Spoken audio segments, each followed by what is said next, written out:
Assalamualaikum warahmatullahi wabarakatuh. Hari ini kita akan membahas mengenai ruang lingkup biologi sel. Apa sih ruang lingkup biologi sel? Apa pembahasan yang ada di dalamnya? Kali ini, kelompok 1 dari kelas T-Bio 2 dengan Surita Perdana akan menjelaskan mengenai ruang lingkup biologi sel. Kita akan memasuki ke pembahasan pertama. Let's check it out. Materi yang pertama, kita akan membahas mengenai konsep dasar biologi sel. Nah, sebelum kita membahas mengenai biologi sel itu sendiri, kita harus mengetahui nih apa yang dimaksud dengan biologi. Teman-teman pasti sudah mengetahui kan mengenai biologi sebelumnya. Nah, kali ini sebagai pengingat awal, kami akan menjelaskan ulang mengenai biologi. Biologi didefinisikan sebagai disiplin ilmu yang mempelajari tentang segala hal yang berkaitan dengan makhluk hidup atau aspek-aspek kehidupan. Nah, apa saja sih aspek-aspek kehidupan dalam biologi? Seperti yang kita ketahui ada dua aspek, yaitu adalah biotik dan juga abiotik. Biotik berkaitan dengan makhluk hidup dan abiotik berkaitan dengan benda tak hidup. Nah, selain itu, kita akan mengetahui mengenai sel itu sendiri. Nah, hasil yang dimaksud dengan sel adalah unit kecil makhluk hidup yang memiliki kemampuan untuk menjalankan fungsi hidup secara mandiri dan mereplikasi diri. Nah, teman-teman ingat ya, sel ini tidak dapat dilihat dengan mata telanjang, harus menggunakan alat bantu untuk melihatnya. Kasih contohnya seperti mikroskop yang ada di dalam laboratorium. Nah, selanjutnya, ternyata sel ini dibagi menjadi dua kelas utama. Nah, sel ternyata memiliki kelas. Tidak hanya kita saja yang memiliki kelas atau tingkatan, yaitu ada sel prokariotik dan sel eukariotik.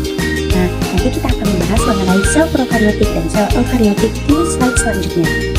Nah, selain itu teman-teman, dapat kita gabungkan atau kita simpulkan bahwasanya biologi sel adalah cabang ilmu biologi yang mengkaji struktur, fungsi, dan peran penting sel di dalam kehidupan. Jadi, biologi sel ini merupakan ilmu biologi yang khusus membahas tentang sel, atau bisa juga dibilang dengan ilmu sitologi, yang sering dibagikan atau yang sering disebutkan sebagai ilmu yang mempelajari sel juga. Nah teman-teman, ternyata ilmu biologi sel ini berkaitan dengan cabang-cabang ilmu sains lainnya, contohnya kayak biokimia, ilmu neurologi atau membahas saraf, ilmu farmakologi atau untuk obat-obatan. Ternyata untuk membuat obat, kita itu harus mengetahui dulu apakah obat itu berdampak kepada sel kita atau suatu organisme. Nah begitu juga dengan sistem saraf, apakah proses yang ada di sistem saraf itu mengganggu sel saraf itu atau tidak. Nah, mari kita ke slide selanjutnya. Teman-teman, kita memasuki slide kedua nih. Slide kedua itu akan membahas mengenai kelas utama sel. Yang pertama itu ada sel prokariotik. Apa sih sel prokariotik itu? Sel prokariotik ini merujuk pada sel-sel yang berasal dari prokariota. Prokariota ini adalah jenis organisme yang tidak memiliki nukleus dan memiliki struktur yang sederhana. Jadi teman-teman, organel-organel yang ada di dalam sel prokariotik ini masih terbilang sederhana dan belum selengkap sel eukariotik. Nah, sel prokariotik ini memiliki struktur yang uniseluler, memiliki dinding sel yang aktif yang terbuat dari peptidoglikan atau polisakarida. Dan juga, sel prokariotik umumnya memiliki fungsi sederhana seperti fotosintesis dan fermentasi. Nah, kita akan membahas mengenai sel eukariotik. Nah, sel eukariotik ini merujuk pada sel-sel atau yang berasal dari eukariota. Apa sih eukariota?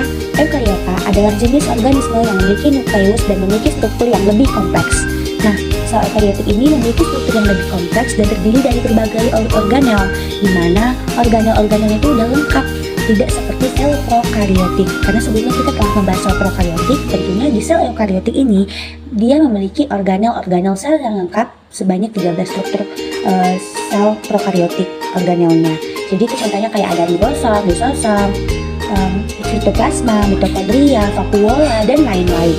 Nah, sel eukariotik ini umumnya memiliki fungsi yang lebih kompleks pula seperti pemrosesan makanan, pembuatan energi, dan pembuatan protein. Jadi, teman-teman, sel eukariotik ini kerjanya lebih kompleks atau dia lebih berat kerjanya daripada sel prokariotik. Dan tentunya ada satu lagi informasi nih mengenai sel eukariotik. Ternyata sel eukariotik ini terbentuk melalui proses evolusi kompleks dari sel prokariotik, di mana sel eukariotik ini timbul atau ada akibat adanya proses atau tahapan-tahapan saat masa evolusi bumi yang membuat hadirnya sel eukariotik ini dari sel prokariotik. Teman-teman, ternyata sel memiliki 3 komponen utama, yaitu membran sel, nukleus atau inti sel, dan sitoplasma. Yang pertama, kita akan membahas mengenai membran sel. Nah, seperti ini struktur dari membran sel. Jadi, membran sel ini merupakan bagian terbuat dari sel yang membungkus sel sebelumnya. Nah, sel itu kan memiliki tubuh, jadi tubuhnya sel ini dilindungi oleh yang namanya membran sel.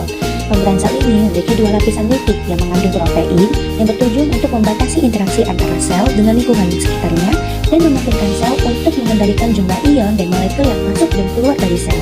Jadi membrana sel walaupun dia di dalam tubuh di luar sel untuk melindungi tubuh sel, tapi dia juga memiliki fungsi lagi, antara membatasi interaksi sel dengan lingkungannya dan memungkinkan sel untuk mengendalikan jumlah ion dan molekul yang masuk dan keluar dari sel. Yang mengenai gambar nukleus. Nah, di sini ada nih struktur nukleus yang bulat-bulat seperti bola ini. Jadi, nukleus ini atau inti sel dapat didefinisikan sebagai organel yang terletak di dalam sel eukariotik, di mana nukleus ini berfungsi sebagai tempat untuk menyimpan DNA dan mengurusi transkripsi dan replikasi DNA. Nah, jadi di dalam suatu sel eukariotik itu, disitulah pusat pengendalian sel terjadi di nukleus ini, di mana ya mengenai genetik suatu sel yaitu DNA di dalam inti sel atau nukleus. Sedangkan di dalam sel prokaryotiknya tidak memiliki nukleus, sehingga DNA mereka terkandung di dalam sitoplasma. Komponen utama sel yang ketiga adalah sitoplasma. Di sini teman-teman ada gambar sitoplasma. Jadi sitoplasma ini merupakan bagian terdalam dari sel yang terdiri dari cairan intraseluler yang mengandung protein, ribosom, dan organel lainnya. Dan juga di sitoplasma ini merupakan tempat untuk proses-proses metabolisme seperti transkripsi, translasi, dan replikasi DNA. Seperti yang saya jelaskan sebelumnya, di dalam sitoplasma inilah terjadi replikasi DNA pada sel prokaryotik. Robert Hooke adalah ilmuwan pertama yang mengidentifikasi sel dengan mengamatinya di bawah mikroskop. Robert Hooke menggunakan mikroskop pada tahun 1665 untuk mengamati sayatan gabus pada batang Quercus suber, yang dikenal sebagai tanaman gabus. Dia menemukan sebuah ruangan kosong yang dikelilingi oleh dinding kokoh. Robert Hooke menyebut area kosong ini sebagai selula, yang artinya sel. Sel yang ditemukannya adalah sel gabus yang sudah mati. Hooke menciptakan istilah sel untuk mengkarakterisasi makhluk biologis karena kemiripan sel tumbuhan dengan sel kulit para biarawan. Selanjutnya, ilmuwan yang kedua yaitu Robert Brown. Dia merupakan seorang ahli botani yang berasal dari Skotlandia yang lahir pada tahun 1773. Robert Brown memberikan kontribusi besar pada botani dengan menemukan inti sel dan aliran sitoplasma. Dia mengidentifikasi inti sel sebagai komponen sel yang paling penting dalam teori selnya. Pada tahun 1831, Brown mengamati benda-benda kecil yang bergerak di antara sel-sel jaringan tanaman anggrek yang akhirnya diidentifikasi sebagai inti sel. Selanjutnya yaitu Schleiden dan Schwann. Berbagai spesialis telah menganalisis struktur dan fungsi sel yang mengarah pada pengembangan berbagai teori sel. Eksplorasi teori sel dimulai dengan pengembangan mikroskop yang memfasilitasi pengamatan struktur sel dengan lebih jelas. Para peneliti telah memaparkan 4 teori: struktur, fungsi, hereditas, dan pertumbuhan. Nah, Schleiden berpendapat bahwa setiap tumbuhan terdiri dari sel. Nah, sementara Schwann berpendapat bahwa setiap tubuh hewan terdiri dari sel. Dan kedua pendapat tersebut dapat kita ambil kesimpulan bahwa sel adalah komponen struktur penyusun dari tubuh organisme. Nah, menurut si Rudolf Virchow ini, sel di dalam tubuh organisme memiliki kemampuan membelah dan tumbuh. Menurut Rudolf, jadi sel berasal dari sel sebelumnya atau unit pertumbuhan. Nah, menurut si Staatsbürger dan Fleming, pada tahun 1870 memperlihatkan bahwa nukleus memelihara kelangsungan hidup suatu jenis makhluk dari generasi ke generasi selanjutnya. Fleming juga pertama kali menemukan istilah mitosis pada pembuahan sel. Selanjutnya, saya akan menjelaskan tentang evolusi sel. Sebelum saya masuk ke dalam materi evolusi sel, saya akan menjelaskan apa arti dari evolusi. Evolusi ialah suatu perubahan dari generasi ke generasi yang menurunkan sifat yang berbeda dari nenek moyangnya dan berlangsung dalam kurun waktu yang lama. Evolusi mengalami perubahan bentuk mulai dari tingkatan sel hingga tingkat organisme yang lebih sempurna. Evolusi merupakan sebagai pembentuk keanekaragaman makhluk hidup. Kok dari teori evolusi adalah bahwa hewan, tumbuhan, dan juga manusia dalam berbagai abad yang lalu telah berkembang dari makhluk yang terbentuk lebih sederhana. Semuanya itu melalui proses evolusi yang telah berlangsung beribu-ribu tahun, bahkan berjuta-juta tahun, yang dimulai dengan satu atau beberapa bentuk makhluk hidup yang lebih sederhana, yang kemudian secara perlahan-lahan berkembang ke berbagai bentuk. Evolusi sel penyusun makhluk hidup dapat dikelompokkan menjadi 2 macam, yaitu evolusi prokariotik dan evolusi eukariotik. Di sini saya pertamanya akan menjelaskan evolusi prokariotik. Prokariotik merupakan organisme tertua yang paling awal ada di bumi. Kemunculan prokariotik merupakan awal dari evolusi biologi. Pada mulanya, organisme ini berkembang dari sel protobion, yaitu sel purba hasil dari evolusi kimia fisika. Protobion merupakan kumpulan molekul organik yang memiliki sejumlah ciri biologis, antara lain yaitu memiliki DNA dan RNA. Kemudian, protobion berkembang menjadi protoplasma yang berkembang lagi menjadi sel prokariot awal.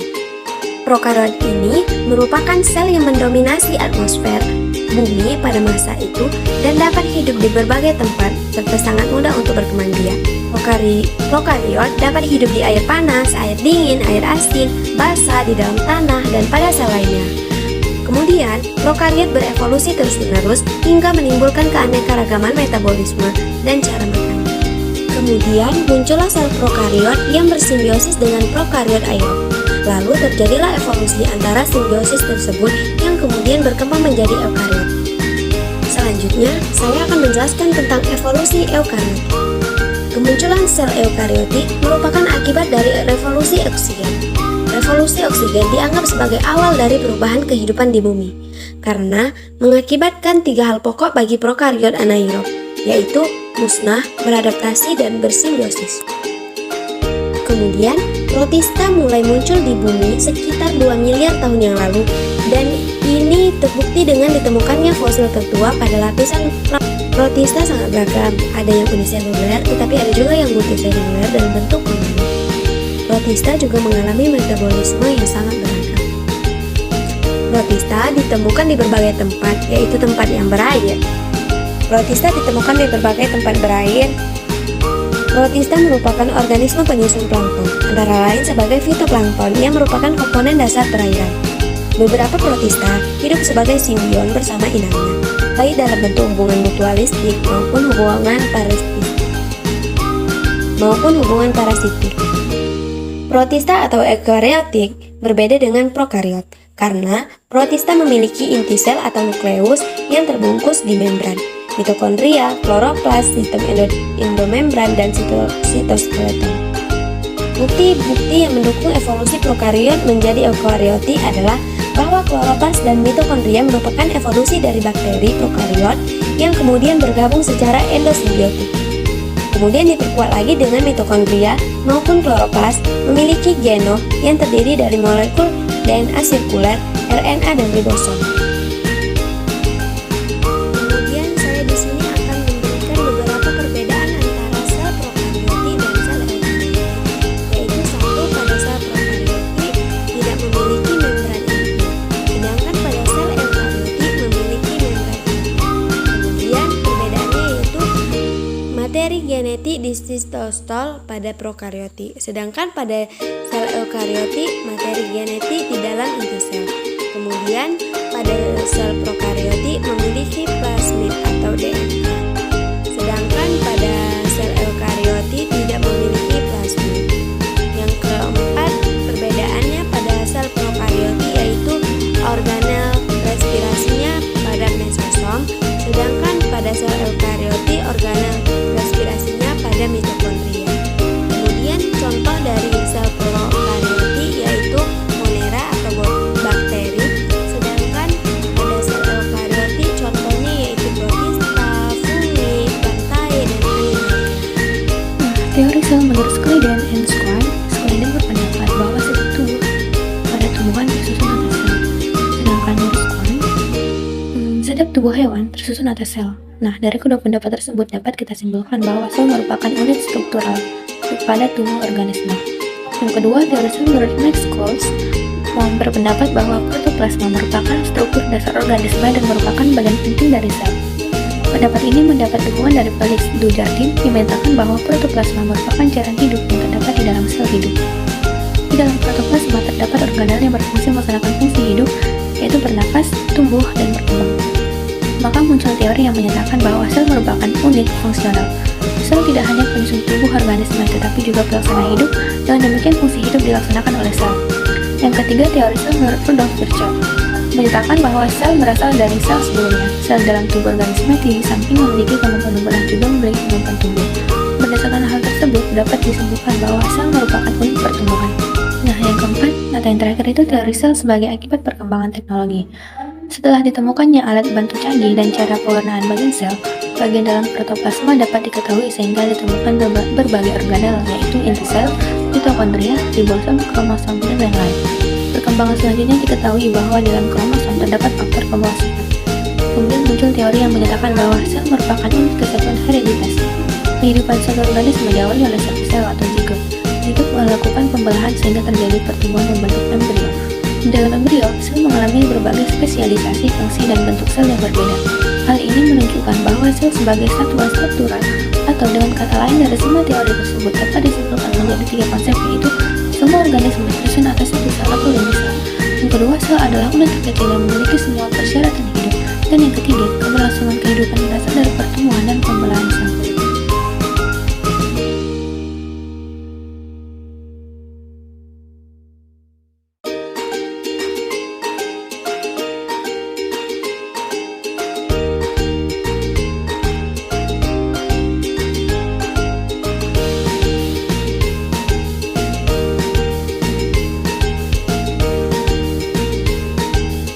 Ada teknik dan metode dalam mempelajari sel. Ternyata untuk mengamati suatu sel ada cara-cara atau teknik dan metodenya. Yang pertama itu pengamatan sel dengan mikroskop. Seperti yang kita tahu, sel tidak dapat dilihat dengan mata telanjang. Maka dari itu kita membutuhkan alat bantu untuk melihat dari struktur dan fungsi sel, yaitu mikroskop. Yang kedua adalah teknik mikro atau mikroteknik, di mana digunakan untuk mengamati bagian-bagian sel secara detail dengan membuat preparat mikroskopik terlebih dahulu. Dan alat yang digunakan untuk penelitian ini adalah yang namanya mikroton. Yang ketiga itu adalah teknik kultur sel atau pertanaman sel, di mana melibatkan penanaman sel yang hidup dari tubuh yang masih segar dalam larutan fisiologis atau serum darah yang kemudian diamati menggunakan mikroskop. Nah, teknik ini penting untuk mempelajari metabolisme sel. Yang keempat, sitokimia. Teknik ini melibatkan pemberian berbagai enzim pada jaringan untuk menunjukkan fungsi organel tertentu saat diamati di bawah mikroskop. Yang kelima, biokimia. Digunakan untuk menganalisis susunan kimia organel dengan tabung reaksi dengan memecahkan sel terlebih dahulu dan menganalisis hasilnya secara kimia. Yang keenam, sitogenetika. Metode sitogenetika digunakan untuk mengamati susunan genetik dalam sel secara khusus, termasuk pengamatan pada kromosom, DNA, dan RNA, di mana ini berkaitan dengan genetik dari suatu sel. Dan yang ketujuh adalah fraksionasi sel, di mana metode ini digunakan untuk memisahkan bagian-bagian organela atau molekul makro dalam sel, memungkinkan peneliti untuk mempelajari fungsi komponen tersebut secara spesifik. Yang kedelapan, sentrifugasi, di mana metode ini digunakan untuk memisahkan partikel dalam suatu bahan dengan menetapkan gaya sentrifugal. Dan yang kesembilan, autoradiografi, di mana metode ini menggunakan bahan radioaktif pada jaringan untuk mempelajari fungsi organel sel. Dan yang ke-10 adalah diffraksi Singer X, di mana digunakan untuk menganalisis struktur molekul dalam sel seperti protein, DNA, dan RNA. Selanjutnya kita akan membahas mengenai cara mempelajari ilmu sel. Yang pertama itu menurut skala ukuran dalam sel pada organisme.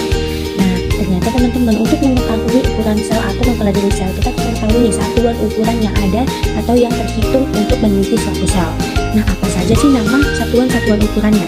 Nah, di sini dalam ilmu histologi atau sitologi, satuan umum yang digunakan itu adalah mikrometer atau sering disebut sebagai mikron, di mana dia 1/1000 mm, serta milimikron atau nanometer atau nm disingkat yang setara dengan 1/1000 mikrometer. Nah, dalam sistem internasional, 1 nanometer dibagi lagi menjadi 1000 pikometer. Nah, teman-teman, selanjutnya setelah penjelasan mengenai berbagai jenis pengukuran di dalam atau satuan ukuran untuk meneliti suatu sel, ternyata ukuran objek penelitian saat ini berkisar pada sel dengan rentang ukuran sekitar 5 hingga 10 mikrometer. Meskipun demikian, sel dapat memiliki ukuran yang lebih kecil atau lebih besar dari rentang tersebut. Yang ketiga, teman-teman, yaitu peralatan dalam mempelajari sel. Apa saja sih alat dalam mempelajari sel? Yang alat digunakan dalam mempelajari sel itu meliputi ada mikroskop, peralatan mikroteknik, peralatan kultur sel, peralatan analisis kimia, dan sentrifugasi. Hal itu adalah biokimia pada sel, di mana biokimia pada sel ini dia akan mempelajari atau membahas tentang metabolisme sel, sintesis protein, beserta struktur dan fungsi asam nukleat, di mana penelitian biokimia telah memberikan kontribusi besar terhadap pemahaman kita tentang sel dan berbagai proses biologis yang terjadi di dalamnya.